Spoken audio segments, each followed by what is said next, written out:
Today we're diving into a chapter of hip-hop history that's shrouded in mystery, the shooting of Tupac Shakur. Now, we all know the official story, or at least we thought we did, but a recent report from Vegas News is flipping the script, claiming that it was Big Dre, not Orlando Anderson, who shot Tupac. And we've got Gene Deal right here to dissect this theory and shed some light on what really went down. Gene starts off by highlighting the sheer size of Big Dre, a man who weighed around 400 pounds. He raises a critical point. How could Orlando have possibly gotten a clear shot, leaning over a guy of that size? It's a question that demands attention, and Gene is here to provide his insight. What's the agenda behind this sudden revelation? Gene throws in a theory that perhaps this is a strategic move by someone trying to divert the attention of the law enforcement, possibly to save their own skin. He suggests that this source might be in a tight spot, tangled up in legal troubles, and this story about Big Dre and Tupac could be their get-out-of-jail-free card. It's a crafty move, if true, and it adds a layer of deception and manipulation to the story that we just can't ignore. When you start to dissect the roles each individual played on that fateful night, the standard narrative begins to crumble. Take Orlando Anderson,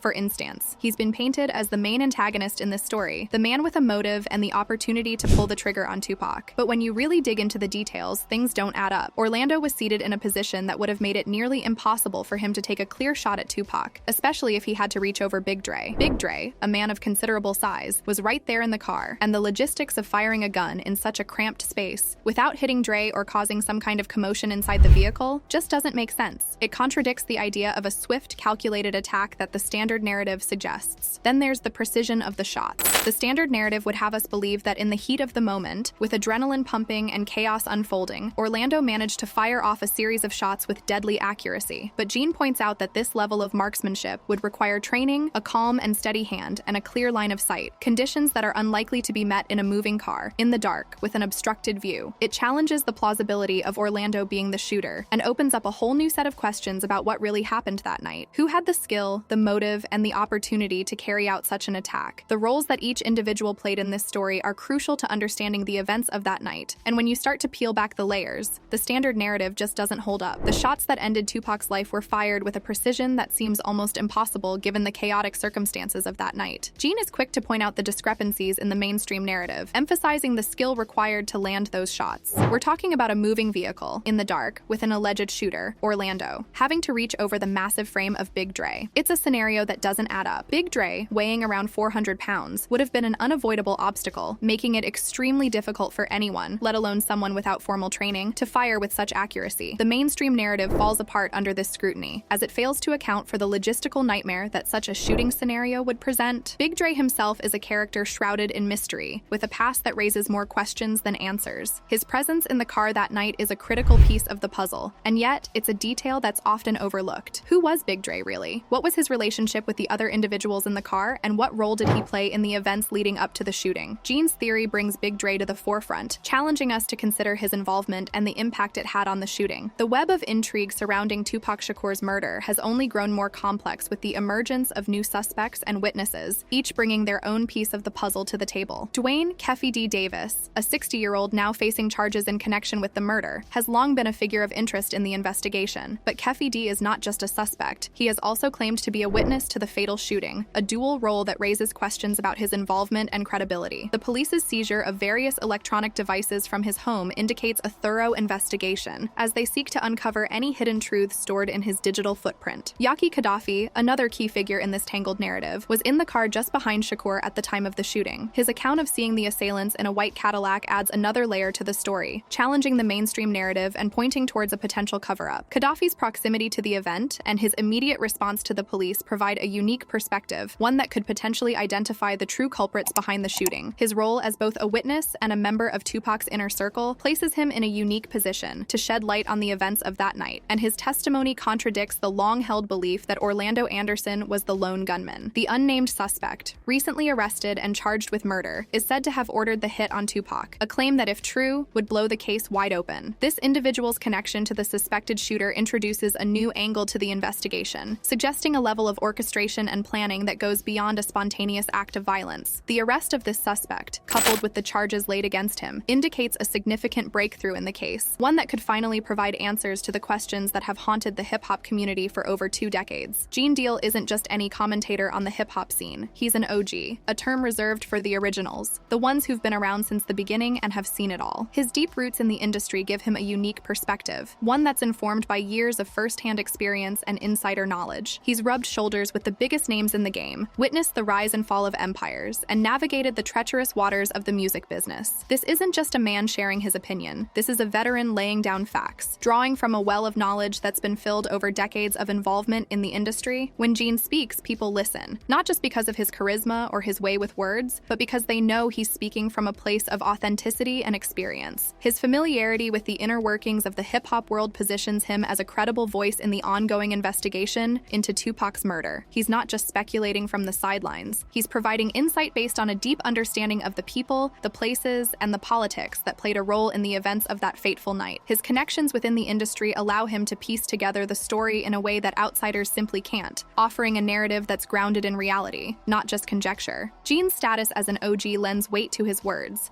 challenging the mainstream narrative and demanding a closer look at the evidence, the suspects, and the motives behind Tupac's murder. The Twitterverse has erupted into a frenzy following Gene Deal's explosive revelations about the Tupac murder case. Users are flooding the platform with their thoughts, theories, and reactions, creating a digital storm of epic proportions. Gene Deal is flipping the script on the Tupac case. Big Dre never saw that coming, one user exclaims, capturing the shock and awe rippling through the online community. Another chimes in, the mainstream narrative is crumbling. Gene's inside knowledge is a game changer. 2Pac truth. The tweets are a mix of support, skepticism, and sheer excitement, as fans and conspiracy theorists alike dissect Gene's words, eager to share their own takes on the matter. Amidst the chaos, there are those calling for calm and a careful examination of the facts. Let's not jump to conclusions, folks. Gene's perspective is invaluable, but we need to look at the evidence before rewriting history. Justice for 2Pac urges a voice of reason in the digital wilderness. Others are using the platform to highlight the broader implications of Gene's revelations, tweeting, "If Gene is right, this isn't just about Tupac. It's about corruption, cover-ups, and the search for truth in the music industry." Time for answers. The Twitter storm shows no signs of abating, as users from around the world contribute to the conversation, making it clear that Tupac's legacy and the quest for justice are as relevant today as they were over 2 decades ago.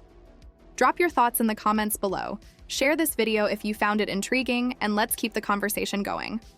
What's your take on Gene's theory? Do you think there's more to the story of Tupac's shooting than meets the eye? Let's uncover the truth together. We've reached the end of today's wild ride, diving deep into some of the most jaw-dropping stories and rumors out there. Before we sign off, we want to remind you that all the subject matter we've discussed today is based on allegations and personal accounts. Nothing is set in stone, and we encourage you to do your own research and form your own opinions. Your engagement and support mean everything to us, and we're here to provide you with content that sparks curiosity and conversation. Make sure to hit that like button, subscribe for more, and don't hesitate to share your thoughts in the comments below. We're all about community here, and your voice is a crucial part of the conversation.